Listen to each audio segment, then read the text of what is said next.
The fire keeps going, even when no one asks it to.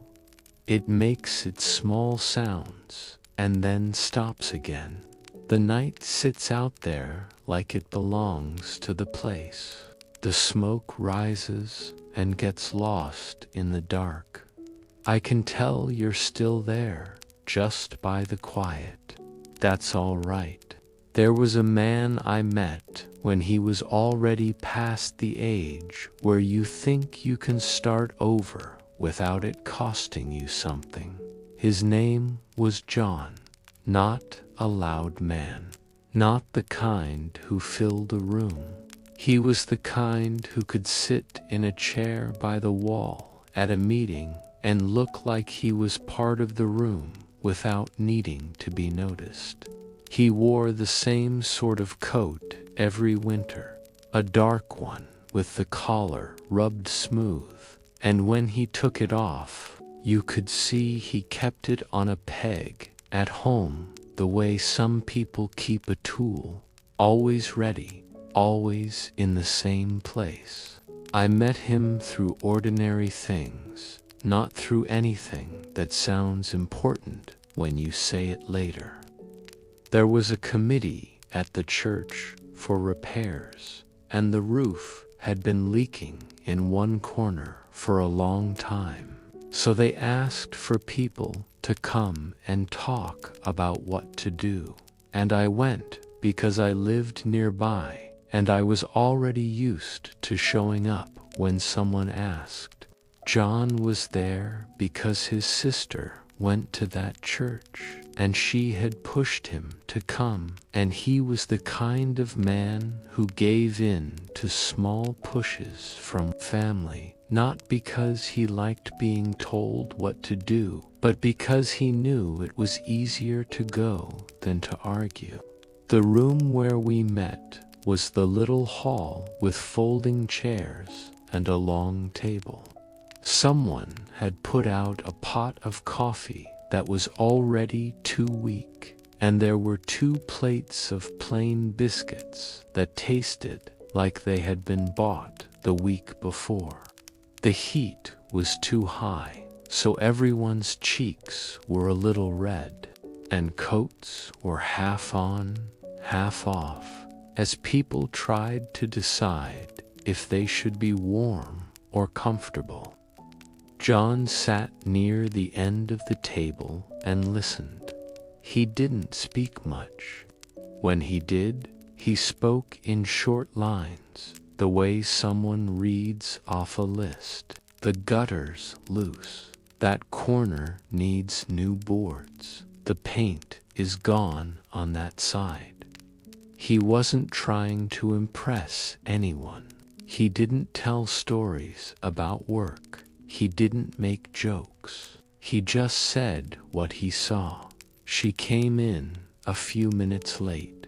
Her name was Elizabeth. She had hair pulled back tight, not because she was strict, but because she had learned over the years that loose hair gets in the way when you're busy.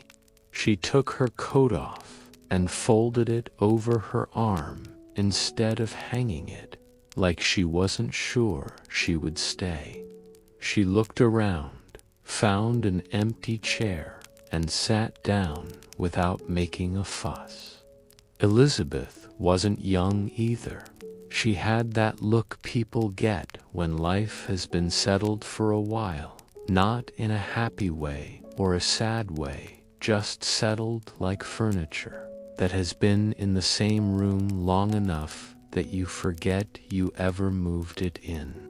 You could tell she had responsibilities. You could see it in the way she held her handbag close, like it had papers in it. You could see it in the way she checked her watch once, quickly, then stopped, as if she didn't want anyone to catch her counting time.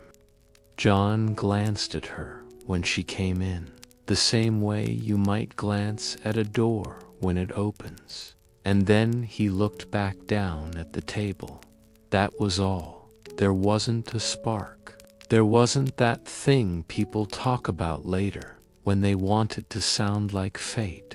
It was just a man noticing a woman had taken a seat. The meeting went on. People talked about money, about who could do work themselves, and who would need to be hired. Someone argued about getting a contractor. Someone else said they knew a man who would do it cheaper if you paid him in cash. The coffee kept cooling. The biscuits kept sitting there, untouched by most people. At one point, Elizabeth leaned forward and said, "If we fix the roof and not the gutter, it'll just happen again." She didn't raise her voice. She didn't act like she was the only one with sense. She just said it, plain, and then she leaned back again. John looked up at her then. He looked at her for a second longer than you would look at a stranger, not staring, just looking. Like he was placing her in his mind, the way you put a name on a face. After the meeting, people stood around in small groups. Some took biscuits now, like they had to take something so the evening didn't feel wasted. Coats went back on. Chairs scraped on the floor. Someone opened a window for a moment to let heat out, and cold air rushed in and made everyone pull their shoulders up. John and Elizabeth ended up near the same coat rack without planning it. John's sister had stepped away to talk to someone, and Elizabeth was looking for her gloves. John had his hands in his pockets, waiting for a gap in the crowd so he could leave without stepping on anyone's toes. Elizabeth found one glove and then the other.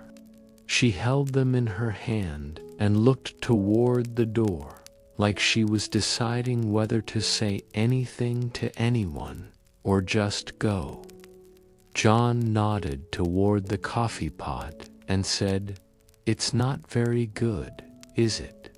It wasn't a clever line.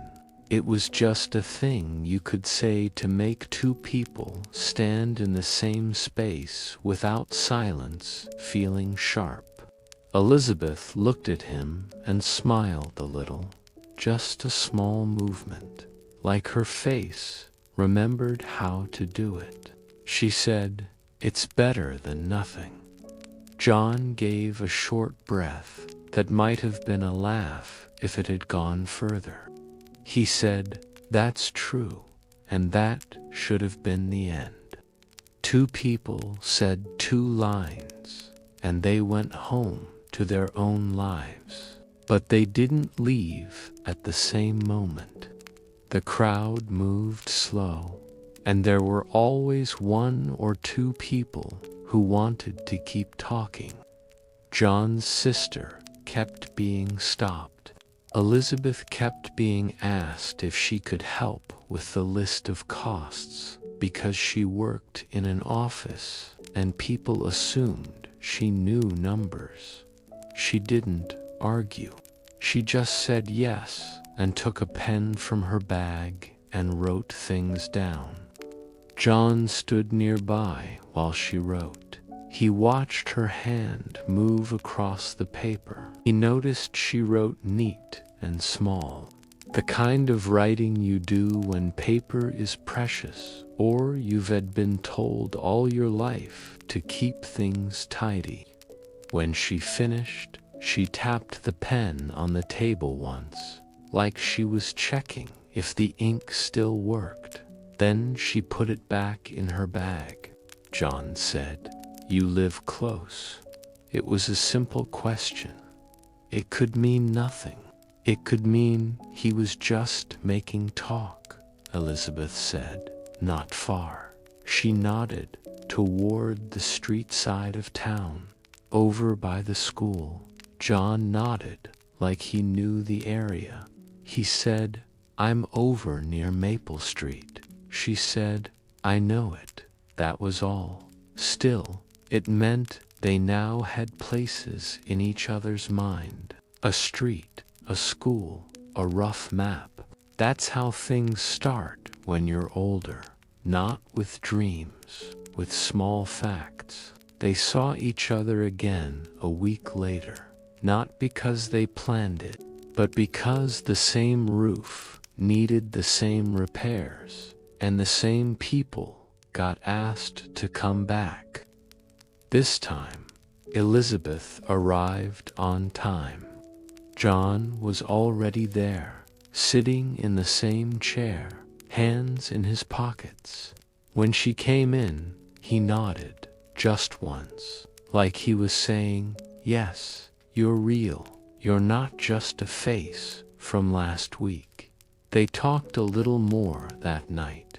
Not deep talk. Talk about the cost of lumber. Talk about whether paint would hold through another winter. John said he could climb up and check the boards if someone had a ladder. Elizabeth said her brother had a ladder, but it was heavy. John said, "I can carry it." She said, "All right." It became a thing like that. Not romance, not even friendship at first. Just tasks. John had been married once. Everyone in that town knew it. They also knew it had ended. Some said his wife had left. Some said he had. It didn't matter. The truth was they had been together, and then they weren't. And that leaves a mark. John didn't talk about it. He didn't tell the story at the bar. He didn't complain. He just lived alone in a small house that always looked clean from the outside, even if you couldn't see inside. Elizabeth had been married to. She had a son, already grown enough to work, but not grown enough to live without help. He still came by her house for meals. He still brought his laundry sometimes. She didn't say it like a complaint. She said it like a fact. She had a job at the school office. She had habits. She had a kitchen where everything had its place. Her life was full in the way a life gets full when you spent years building it around needs and duties. So when John and Elizabeth began to notice each other, it wasn't like two young people who think love means a new world. It was more like they looked up one day and saw someone standing near them who had been there for a while, and they realized they trusted the way that person stood, the way that person spoke, the way that person didn't rush. John would come by the school office sometimes, not to see Elizabeth at first, but to drop off forms for his niece or ask about a schedule. Elizabeth would hand him papers and say, "Sign here." John would sign, careful, slow, like signing meant something serious. He would hand the pen back and say, "Thanks." Elizabeth would say, Then, sometimes, he would pause at the door, like he remembered something else. One day he paused and said, "The roof's holding now." Elizabeth looked up from her desk. She said, "Good." John nodded and left. A few days later, Elizabeth saw John at the market. He was buying apples. He was looking at them like he didn't want to choose wrong. Elizabeth walked past with a loaf of bread and a small bag of flour. She didn't plan to stop. She wasn't the kind who stopped to chat in the middle of errands. But John looked up and saw her. He nodded. She nodded back. John said, "Cold today?" Elizabeth said, "Yes." John said, "They say it'll snow." Elizabeth said, "I hope not." That was the whole talk. But even a talk like that can settle into you. It can make you look for a person next time without admitting you are looking. It can make you slow down at the market just a little, in case someone is there. It was late autumn when something changed, and even then it didn't change in a loud way. John was at the school office because his niece had been in trouble for missing too many days. Elizabeth had called him because she was the one who had the number. John came in, took his cap off, and held it in his hand while he stood at her desk. Elizabeth explained the rules. John listened, face steady, not angry, not soft, just paying attention. When she finished, he said, "Her mother's not well." He didn't say it to excuse.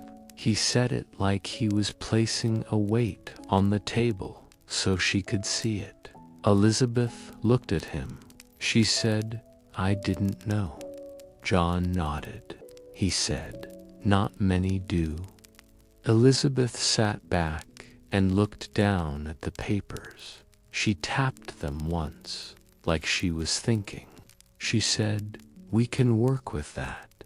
John looked at her, and his shoulders lowered a bit, like he had been holding them tight. He said, "Thank you." Elizabeth said, "It's all right." John didn't leave right away. He stayed, shifting his cap in his hands. Elizabeth went back to writing notes on the file. The room was quiet except for the scratch of her pen. John watched her for a moment and then said, "You ever get tired of this?" He didn't mean the job only. He meant the steady problem of other people's lives landing on your desk.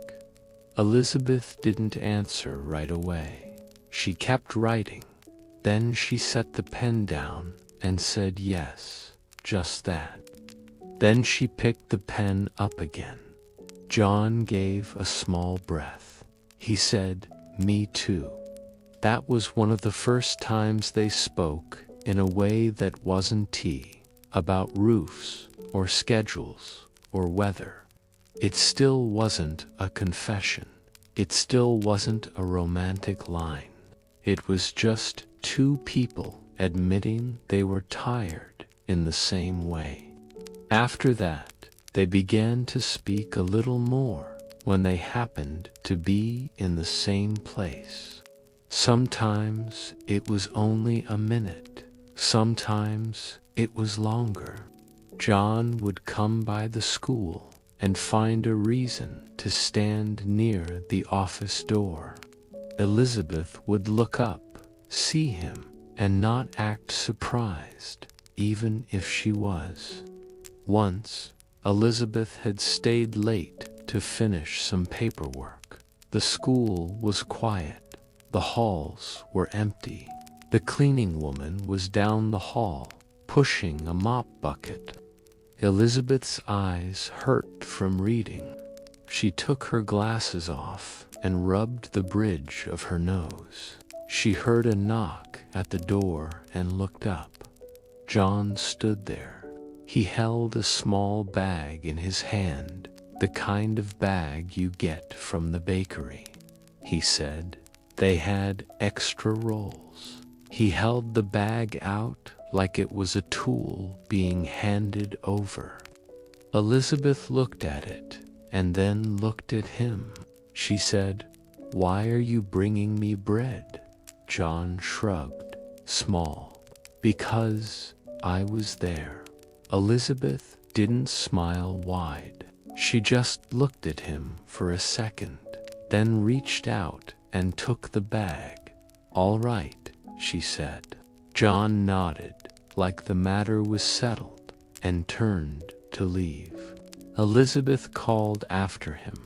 John. He stopped and looked back. She said, "Thank you." He nodded again and left.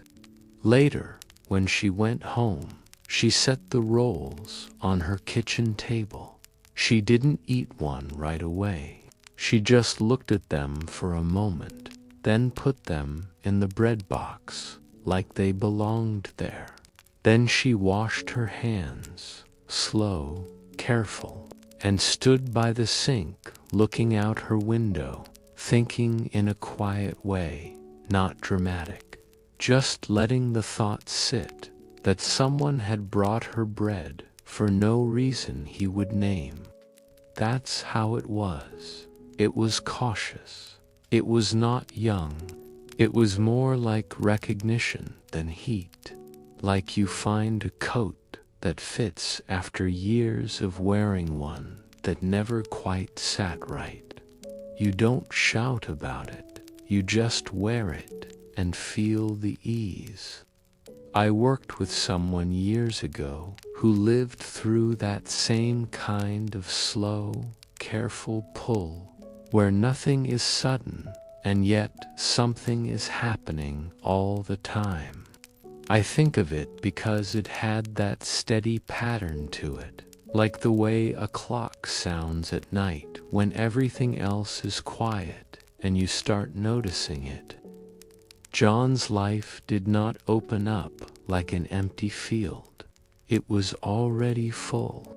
He had a job at a small plant outside town, and he had a niece and a sister and a mother-in-law who still called him now and then because old habits die when a marriage ends. He had bills. He had a house that needed repairs. He had a dog that was getting old and limped when it got up too fast. He had a routine that kept him standing. Elizabeth's life was full too. Her son Robert came by often. He had his own troubles, work that came and went, a girl he was seeing who he didn't trust, money problems that he always thought would fix themselves next month. Elizabeth had a sister who called her for help with doctors and appointments. She had the school office job. She had the same grocery store, the same church sometimes, the same neighbors. Her life was arranged around the shape it had taken, and to change it would mean moving many things at once, like trying to pull one thread and finding it's tied to everything else. And still they began meeting, always in the same small places, always at about the same times, like life offered them a narrow doorway and they kept stepping into it. There was a little cafe near the market that sold soup and sandwiches. It wasn't fancy. The chairs were plain wood, and the tables were wiped with a cloth that smelled faintly of vinegar. A bell above the door rang when you came in, but half the time it didn't ring because the bell was loose. The owner, Mr. Carter, knew most people by face. He would nod and say, "Afternoon," and then go back to wiping cups. John started going there on Thursdays after his shift. It was on his way home if he took the longer street. He told himself he went because the coffee was strong and his house was too quiet. That was true. But it wasn't all. Elizabeth started going there on Thursdays too, after she locked up the school office. It was close enough that she could walk. She told herself she went because the soup was cheap and she didn't feel like cooking before her son came by. That was also true. But it wasn't all. At first, they only saw each other there and nodded. A nod becomes a pattern. After a few weeks, John came in and saw Elizabeth at a table near the window. He ordered coffee and stood there with the cup in his hand, looking around like he wasn't sure where to sit. Mr. Carter was busy. The room had a few people in it, but not many. There were empty tables. Elizabeth looked up and said, "You can sit if you want." She didn't wave. She just moved her bag a little, making space. John hesitated, like he had to check in his mind if it was allowed. Then he walked over and sat down across from her. He set his cup down carefully, like he didn't want to spill. He wrapped his hands around it for warmth. They didn't talk right away. That's something people forget. They think if two people sit together, it means they pour out their hearts. Mostly, they just sit and listen to the room. John looked at the window. Elizabeth looked at the little sugar jar on the table and adjusted it so the label faced out. Her hands liked order. After a minute, John said, "How's work?" Elizabeth said, "Busy." John nodded. He said, "Same." Then they drank their coffee. Over time, their talks got longer, but not because they set out to do it. It happened the way a walk gets longer when you don't turn at the usual corner. One line led to another. John would mention his niece. Elizabeth would mention a student who had been in trouble. John would mention his dog's limp. Elizabeth would mention her son's car problems. They spoke in the plain way people speak when they have lived enough to know that talk can be a kind of rest. John had a way of asking questions that didn't pry. He would say, "You," holding up. Elizabeth would say, "Yes." Sometimes she meant it. Sometimes she didn't, but she liked that he didn't push. He didn't ask why. He didn't try to fix. Elizabeth had a way of noticing small things. She noticed when John's hands looked more raw than usual. She said once, "Your knuckles are split." John looked at his hands like he hadn't seen. He said, "Cold weather." Elizabeth reached into her bag and pulled out a small tin of salve. She set it on the table like she was handing him a tool. She said, "Use it."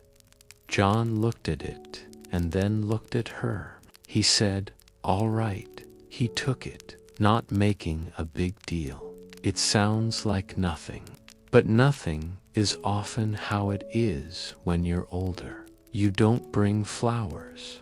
You bring a tin of salve. You don't write poems. You say, "Use it," and the other person does. The cafe became their place without either of them saying it.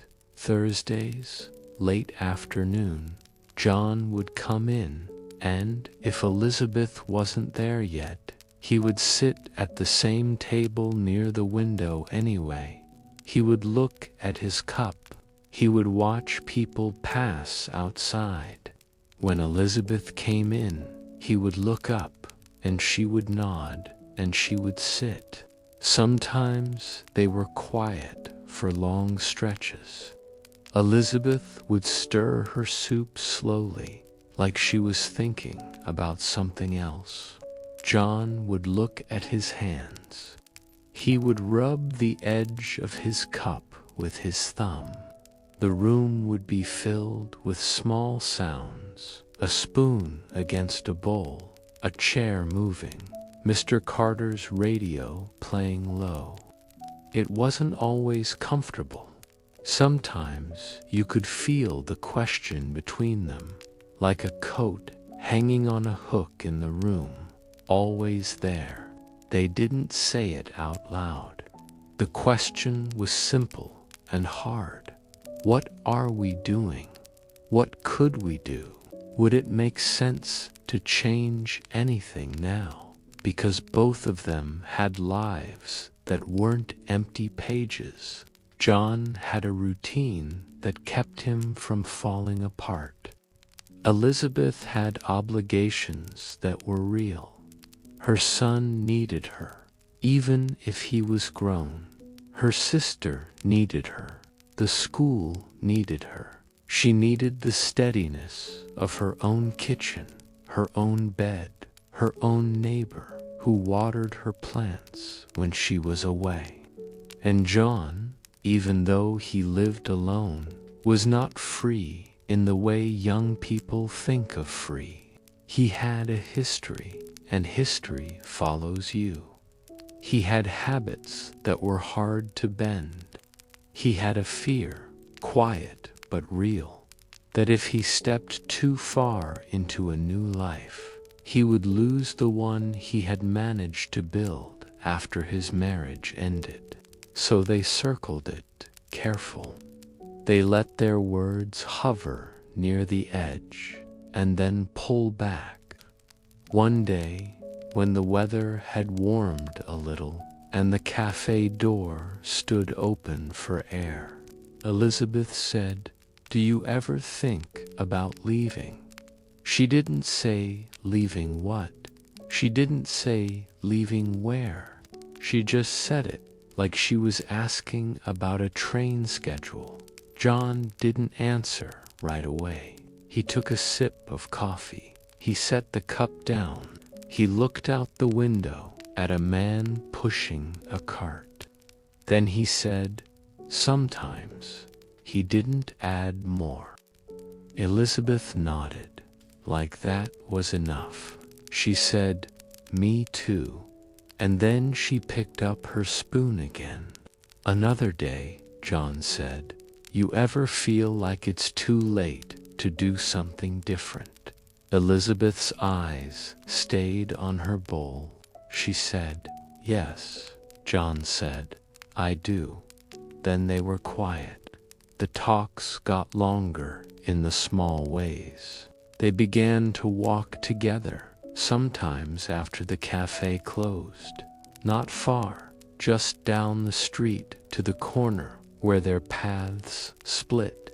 They walked at the same pace. John didn't rush. Elizabeth didn't rush.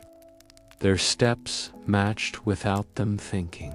On those walks, they talked about small things, the way the town had changed, the new paint on the bank building, the way the grocery store had moved the shelves and now you couldn't find anything, the way the spring smelled when it first arrived. Ordinary talk that keeps you from speaking the bigger thing. Sometimes John carried Elizabeth's bag for a few steps if she had picked up groceries. He didn't make it into a show. He just took it like it was a normal thing. Elizabeth let him, like it was normal too, even though it wasn't the kind of thing she let many people do. They started to know each other's small habits. John knew Elizabeth hated being late, even if she pretended it didn't matter. Elizabeth knew John didn't like loud places. John knew Elizabeth liked her tea very hot. Elizabeth knew John always kept a spare pair of gloves in his coat pocket because he lost things. John knew Elizabeth had a small scar on her left hand from cutting herself years ago, and she always turned that hand slightly away when she talked, like she forgot it was there but still knew it was. And in all of that, there was a kind of closeness. Not a loud one, not a new one, a slow one. The kind where you start to miss a person before you admit you miss them. One Thursday, Elizabeth didn't come. John sat at the table near the window with his coffee and waited.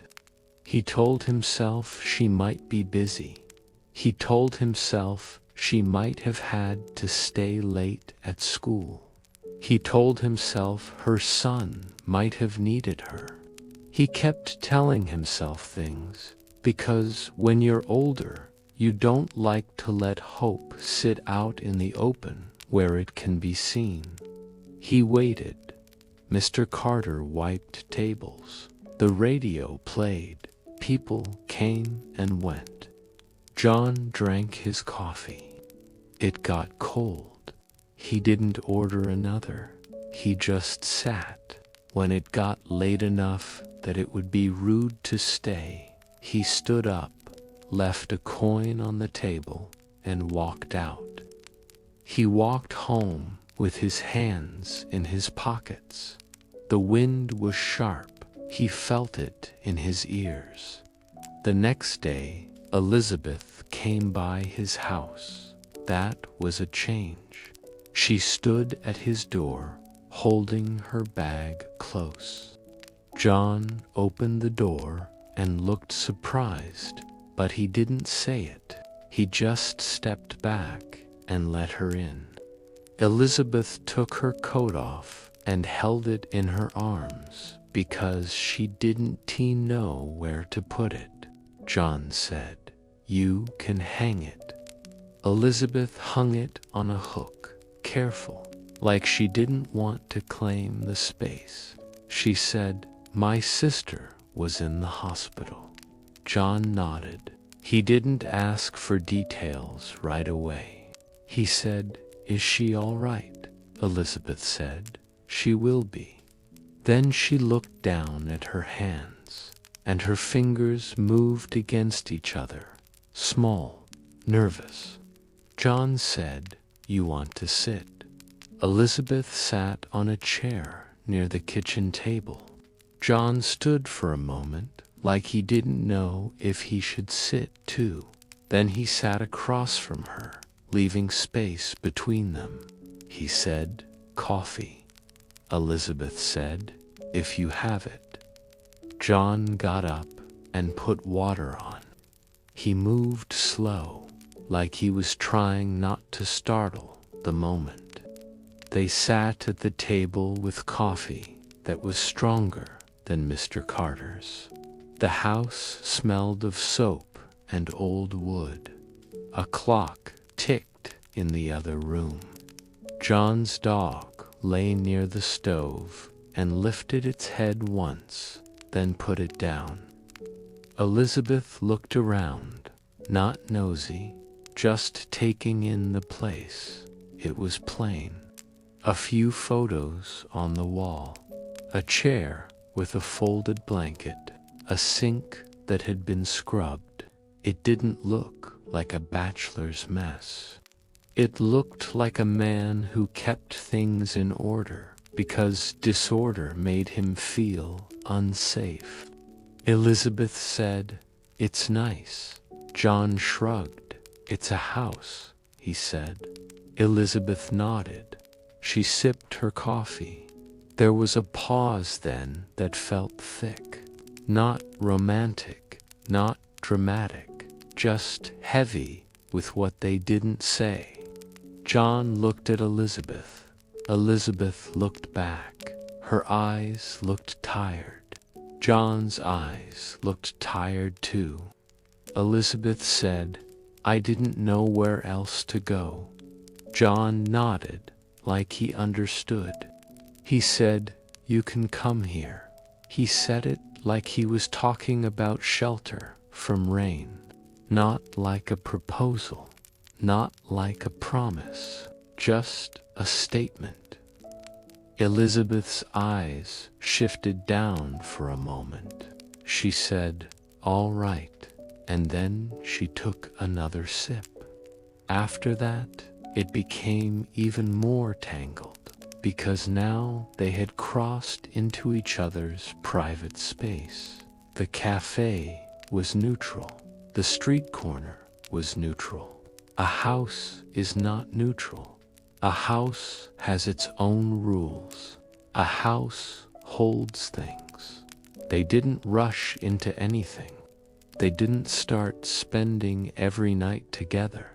They didn't tell people. They didn't even say out loud what they were to each other. They just began to be in each other's lives a little more. Elizabeth came by John's house once in a while, usually on a Saturday afternoon, to drop off something simple, a loaf of bread, a jar of soup, a tin of biscuits. John would accept it like it was normal. He would say, "Thanks," and she would say, "Mm," and then she would sit for a while. They would talk about her sister's health. They would talk about the dog. They would talk about nothing. John came by Elizabeth's house once to fix a loose step on her porch. He brought his tools. He didn't ask if she wanted him to. He just said, "I saw it's loose." Elizabeth said, "Yes, it is." John knelt down and worked on it, his hands sure. Elizabeth stood in the doorway, watching. She didn't offer advice. She didn't hover. She just watched, and after a while, she went inside and came back with a glass of water and held it out. John took it, drank, handed it back. Robert, her son, came by while John was there. Robert stopped short when he saw John kneeling by the step. His face tightened. He looked at his mother. Elizabeth didn't flinch. She said, "This is John. He's fixing the step." Robert's eyes stayed on John. John stood up, wiped his hands on his trousers, and nodded. "Afternoon," he said. Robert said, "Yeah," and walked inside. That could have been trouble. It could have turned into a fight or a harsh word, but it didn't. Robert was the kind of young man who held anger inside because he didn't know where to put it. He didn't say much. He just sat at the kitchen table while Elizabeth made tea and John finished the step.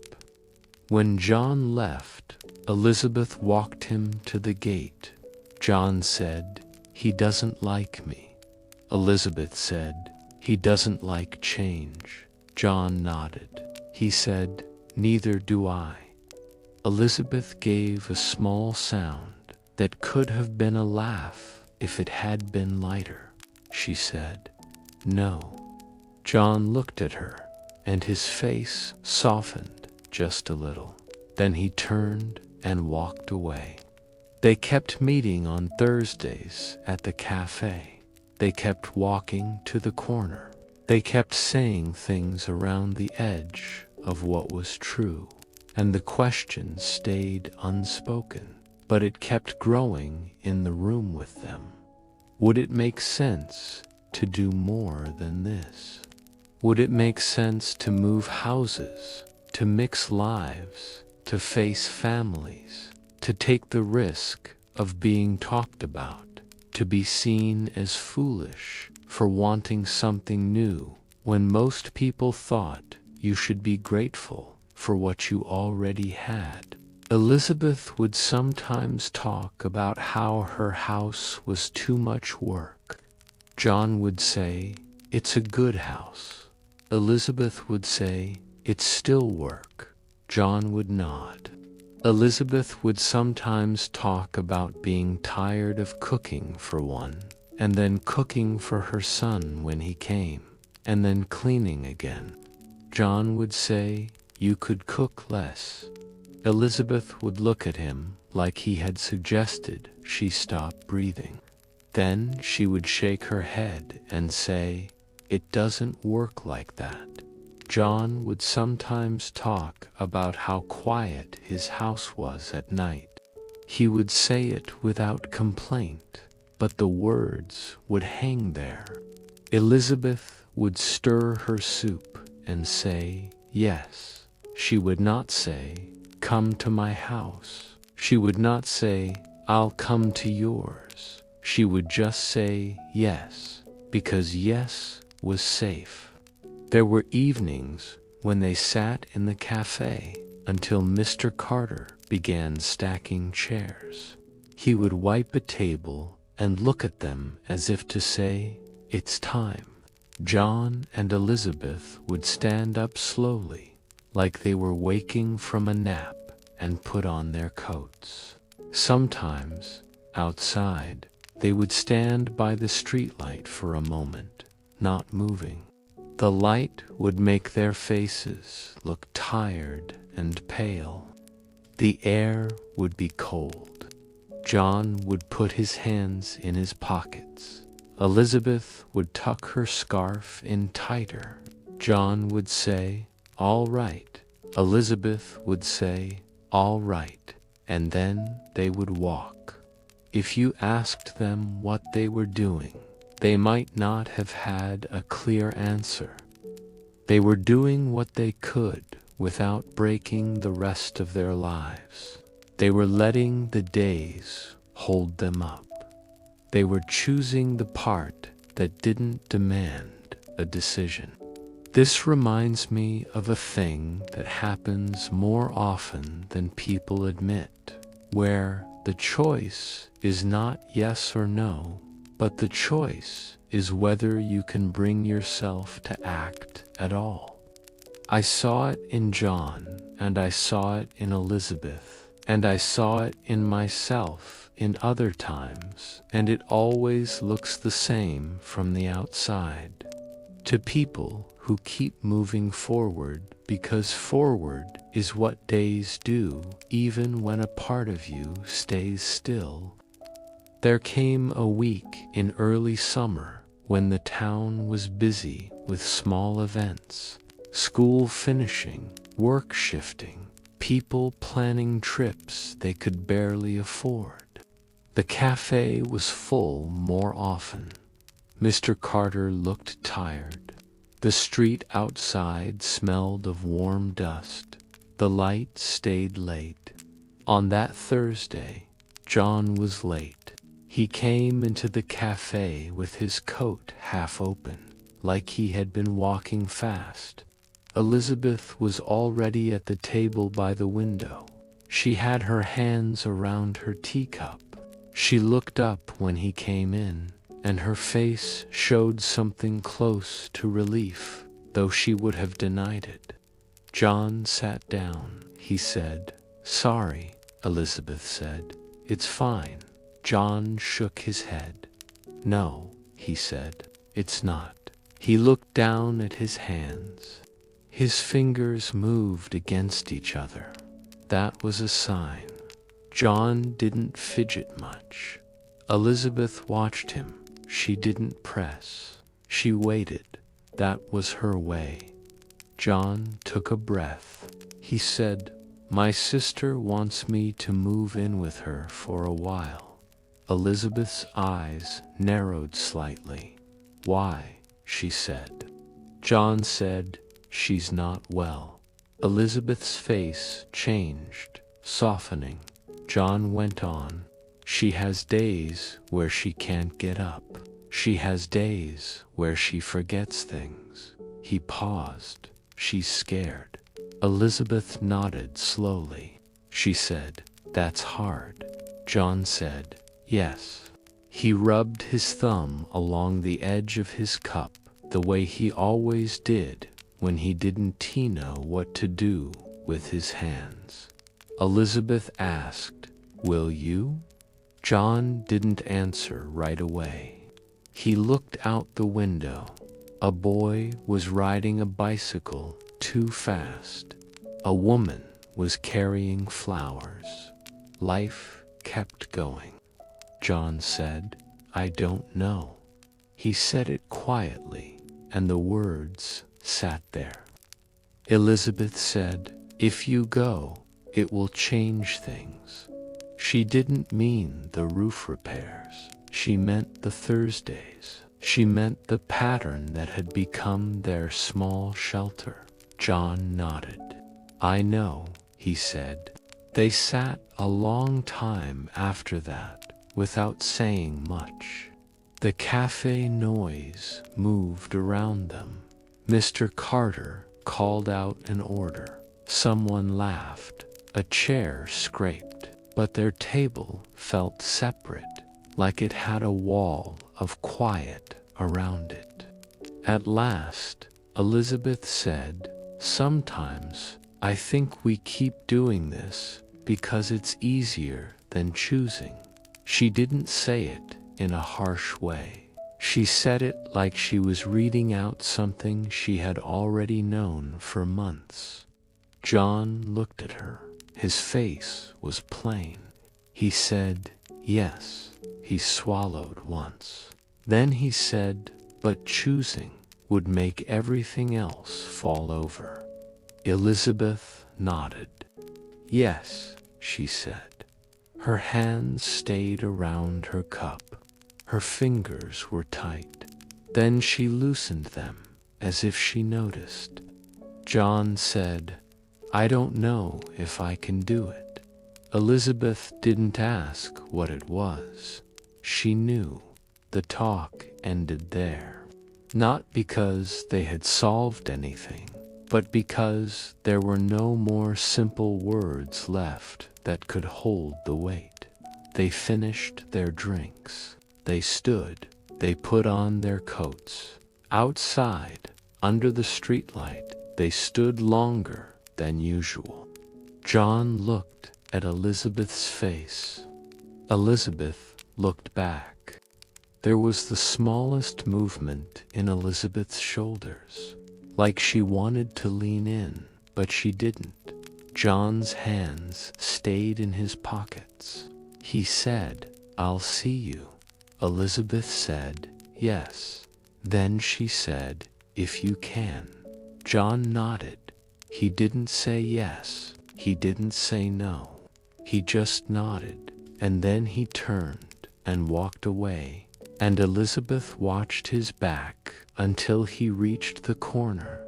Then she turned and walked toward her house. Nothing dramatic happened. No fight, no kiss, no letter, just days. John did move in with his sister for a while. He told Elizabeth a week later, standing by the cafe door, not sitting. He said, "I'm going to be out of town more." Elizabeth nodded. She said, "All right." John looked like he wanted to say more, but he didn't. He just said, "Take care," and left. Elizabeth kept going to the cafe for a few weeks. She sat at their table and drank tea. Mr. Carter would glance at her, like he knew something had changed. She kept her face calm. She left the same coin on the table. She walked home. Then she stopped going. Maybe she didn't want to sit there alone anymore. Maybe the place felt too loud with memory. Maybe she was busy. It doesn't matter. She stopped. John came back into town now and then. He would see Elizabeth sometimes at the market or passing near the school. They would nod. They would say, "Hello." They would say, "How are you?" They would say, "Fine." Then they would move on. Their lives kept being their lives. Elizabeth's son still came by. John's sister still needed him. The roof repairs still held. The seasons changed.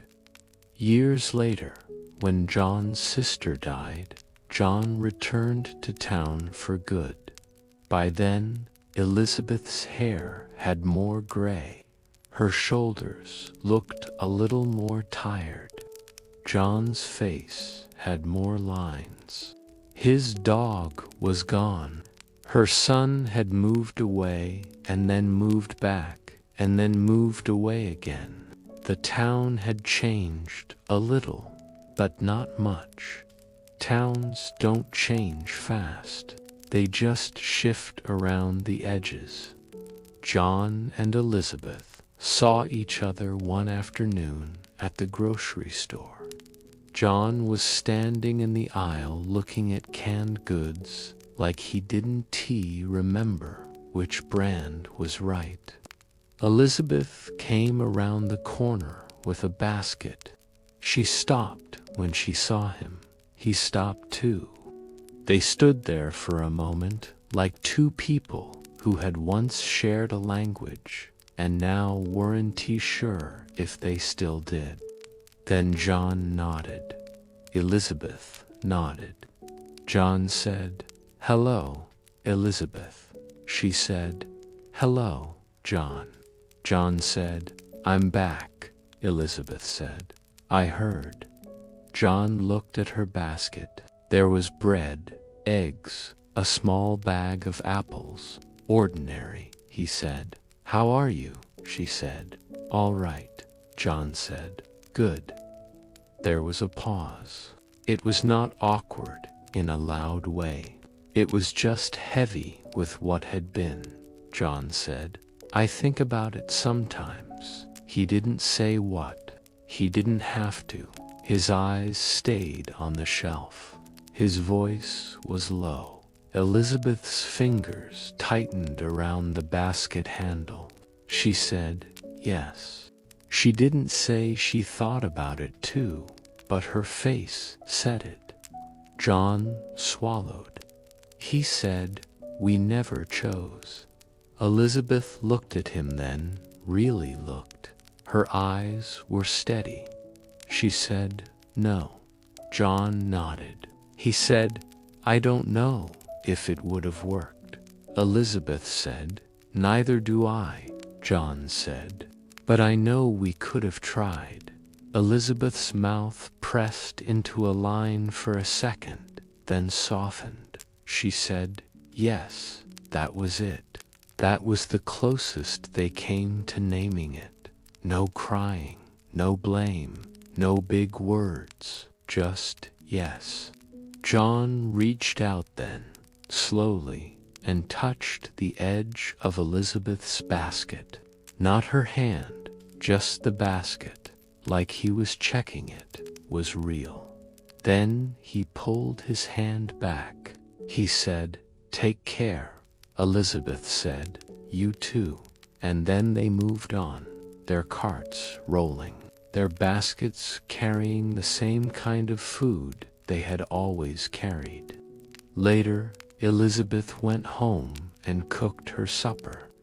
John went to his small house and opened windows to let air in. They lived. And when I think about it, what stays is not some sharp pain, not even a clear sadness, just that quiet knowing that there was a narrow doorway they walked through for a while. And then they walked past it, and the doorway closed behind them without a sound, because doors do that when no one holds them. The fire is lower now. The wood breaks down into coals and settles. The night doesn't change, but it feels closer.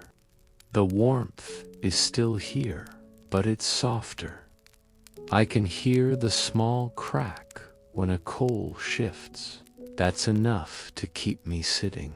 If you like sitting here listening, you can come back another night. The fire's usually lit around this time. There's always room by the fire.